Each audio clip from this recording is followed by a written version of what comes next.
Ano? Madidelay ang delivery? Paano ako magdadasal yan, mga punyeta kayo?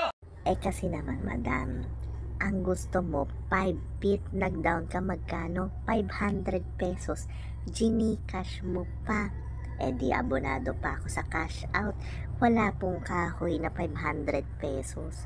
Kahit pait, magtalong kayo, walang 500 pesos. Gusto nyo 500 pesos? Bumili ka na lang ng nobenaryo, ilagay mo sa altar pables mo, may picture naman yun, pwede na yun. Oo, kaysa oradahin mo kami, wala ka naman palang budget, makademand ka wagas. Tonta! Saan mo nilalagay ang kandila? Napakatanga mo! Nasaktan po siya! Humarap ka at nang malaman mo kung saan mo dapat ilagay. Hindi ba't doon ang kulang? Kasi ang sabi ko sa'yo, mag-face mask ka. Mag-face mask ka kapag magagayak ka. Pagkatapos, di ba, gagayakan mo para makita mo agad, pulsohan mo yung flower foam. Ngayon, di ba, pag pinulsohan mo, hahanapin mo yung pulso. Pag tusok mo ganun, tatanggalin mo uli para malaman mo kung tamang dun yun. Kaya tinan mo, pinag-face mask ko sila para maganda yung gayak. Yan, napagalitan ko tuloy ni madam.